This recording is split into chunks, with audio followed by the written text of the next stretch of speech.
ಕೋಡಾ ಚಿತ್ರದ ನಾಯಕ ನಟನಾಗಿ ಕೋಮಲ್ ಅವರು ಈಗಾಗಲೇ ನಟನೆ ಮಾಡಿದ್ದಾರೆ. ಬನ್ನಿ ಅವ್ರ ಜೊತೆ ಈಗ ಮುಕ್ತವಾಗಿ ಕೆಲವೊಂದು ವಿಷಯಗಳನ್ನು ಚರ್ಚೆ ಮಾಡ್ತಾ ಹೋಗೋಣ. ಸರ್, ಕೋಣ ಚಿತ್ರ ಈಗಾಗಲೇ ಟ್ರೈಲರ್ ಲಾಂಚ್ ಆಗಿದೆ. ಇದ್ರ ಬಗ್ಗೆ ಏನು ಹೇಳ್ತೀರಾ ಸರ್? ಇವಾಗ ಟ್ರೈಲರು ಲಾಂಚ್ ಆಗಿದೆ ಮತ್ತು ಇವಾಗ ನಾವು ರಿಲೀಸ್ ಮಾಡೋದಕ್ಕೂ ರೆಡಿ ಮಾಡ್ತಾ ಇದ್ದೀವಿ. ನನಗೆ ನನ್ನ ವೃತ್ತಿ ಜೀವನದಲ್ಲಿ ಪ್ರತಿ ಪಿಕ್ಚರು ಸ್ಯಾಟಿಸ್ಫ್ಯಾಕ್ಷನ್ ಕೊಡುತ್ತೆ. ಇದು ಒಂದು ಸ್ವಲ್ಪ ಎಕ್ಸ್ಟ್ರಾ ಸ್ಯಾಟಿಸ್ಫ್ಯಾಕ್ಷನ್ ಕೊಟ್ಟಿದೆ. ಸರ್, ಕರಾವಳಿ ಭಾಗದಲ್ಲಿ ನೀವು ಅಲ್ಲಿ ಮುರುಡೇಶ್ವರದಲ್ಲಿ ಶೂಟ್ ಮಾಡಿದರೆ ಆ ಕಡೆ ಅನುಭವ ಹೇಗಿದೆ ಸರ್?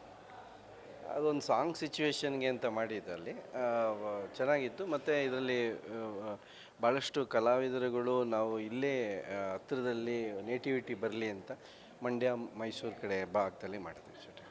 ಸರ್, ಈಗ ಕೋಣ ಅಂತ ಒಂದು ಟೈಟಲ್ ಕೇಳಿದ ತಕ್ಷಣ ನಿಮಗೆ ಮೊದಲು ಅನಿಸಿದ್ದೇನು ಸರ್? ಒಂದು ಮಾಸ್ ಟೈಟಲ್ ಅದು ತುಂಬ, ಯಾಕಂದರೆ ಕೋಣ ಗೊತ್ತಿಲ್ಲದಿರೋ ವ್ಯಕ್ತಿನೇ ಇಲ್ಲ.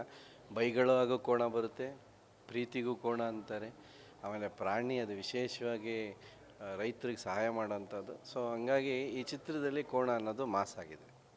ಸರ್, ಈಗ ಪ್ರೇಕ್ಷಕರಿಗೆ ಕೊನೆಯದಾಗಿ ಏನು ಹೇಳ್ತೀರಾ ಸರ್? ನೋಡಿ, ಇದೇ ಅಕ್ಟೋಬರ್ 31 ರಾಜ್ಯಾದ್ಯಂತ ಬಿಡುಗಡೆ ಆಗ್ತಾಯಿದೆ.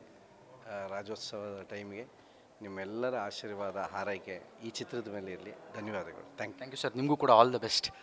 ಇದು ಕೋಣ ಚಿತ್ರದ ಕೋಮಲ್ ಅವರ ಒಂದು ಮಾತಾಗಿರುವಂಥ. ಕ್ಯಾಮ್ರಾ ಪರ್ಸನ್ ಗಿರೀಶ್ ಜೊತೆ ರೋಹನ್ ಹಿರೇಮಠ್, ಫ್ರೀಡಮ್ ಟಿವಿ, ಬೆಂಗಳೂರು. ಕ್ಷಣ ಕ್ಷಣದ ಸುದ್ದಿಗಳಿಗಾಗಿ ಫ್ರೀಡಮ್ ಟಿವಿ ಸಬ್ಸ್ಕ್ರೈಬ್ ಮಾಡಿ, ಲೈಕ್ ಮಾಡಿ ಹಾಗೂ ಫಾಲೋ ಮಾಡಿ. ಹೊಸ ಸುದ್ದಿಗಳ ನೋಟಿಫಿಕೇಶನ್ಗಾಗಿ ಬೆಲ್ ಐಕಾನ್ ಮೇಲೆ ಕ್ಲಿಕ್ ಮಾಡಿ.